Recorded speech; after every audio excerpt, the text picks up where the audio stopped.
Diagram से कि image कैसे बनता है, कब कहाँ बनता है। आगे बढ़ते हैं, यहाँ पे कुछ यूजेस दिखा गया है, यूजेस ऑफ कॉनकेव मिरर।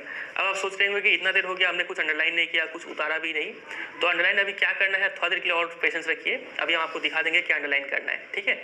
और जो इमेज है वो सब यहाँ पे भी बना हुआ है, ठीक है। ये सब सिंप्लीफाइड डायग्राम है, एग्जाम में ऐसे ही बनाना होगा आपको, यहाँ पे थोड़ा आपको देख के डर लगेगा, लेकिन कोई बात नहीं। चलिए देखते हैं uses of image concave mirror.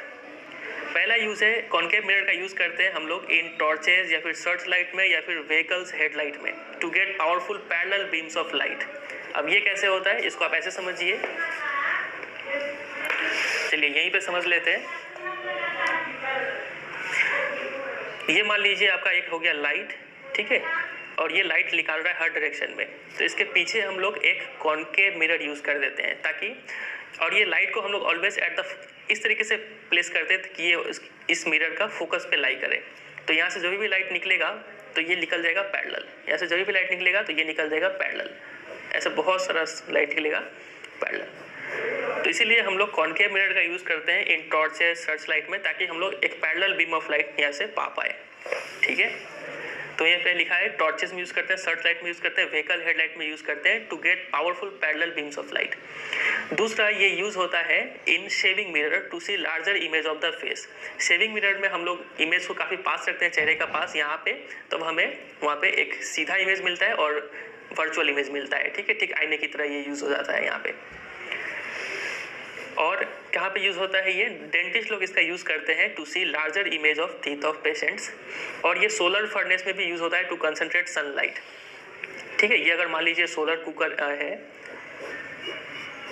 ठीक है, इसके अंदर मान लीजिए यहाँ पे चावल रखा हुआ है, तो यहाँ पे क्या होता है कि ऐसा ही कुछ मिरर यूज किया जाता है कहीं पर, ताकि सनलाइट यहाँ पे पड़े और यहाँ पे रिफ्लेक्ट होकर इसको बहुत ज़्यादा हीट दे, ताकि ये थोड़ा गर्म होकर जल्दी कुक हो जाए, ठीक है।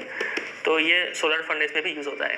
तो एग्जाम में आपसे क्वेश्चन पूछ लेंगे कि कौन सा मिरर यूज होता है सोलर फर्नेसेस में और क्यों यूज होता है, ठीक है। तो आपको लिखना होगा concave mirror is used because it concentrate sunlight to produce heat, ठीक है।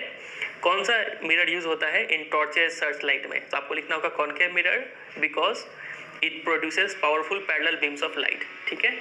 चलिए हमने खत्म कर लिया कॉनकेव मिरर को, उसका डायग्राम क्या क्या होता है और उसका यूजेस क्या क्या होता है वो हमने देख लिया। अब यही दोनों काम हमें कॉन्वेक्स के केस में करना है, ठीक है।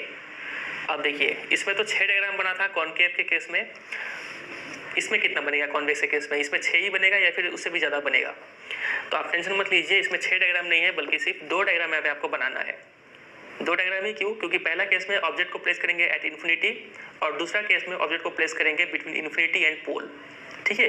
इसमें जो C और F है वो बिहाइंड द मिरर लाई करता है, इसलिए वो सब झंझट ही खत्म हो गया कि जब C पे होगा उस दोनों के बीच में होगा, फिर उस पे होगा, फिर आगे होगा, उतना झंझट खत्म हो गया, ठीक है। सिर्फ 2 ही डायग्राम हमें यहाँ पे स्टडी करना है। पहला when the object is at infinity और दूसरा when the object is at a finite distance from the mirror, मतलब when the object is between infinity and pole. चलिए दोनों को डायग्राम बना के स्टडी कर लेते हैं। ये हो गया हमारा एक कॉन्वेक्स मिरर,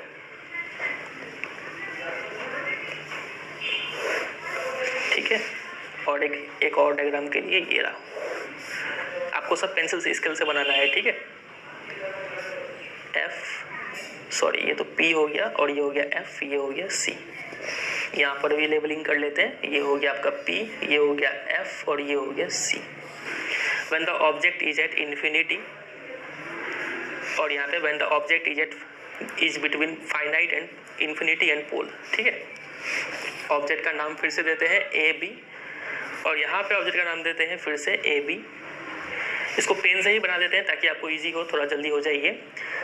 पैरेलल रेज भेजते हैं यहाँ से भी पैरेलल रेज भेजते हैं, सिर्फ 2 ही भेजिएगा क्योंकि 2 से काम हो जाएगा।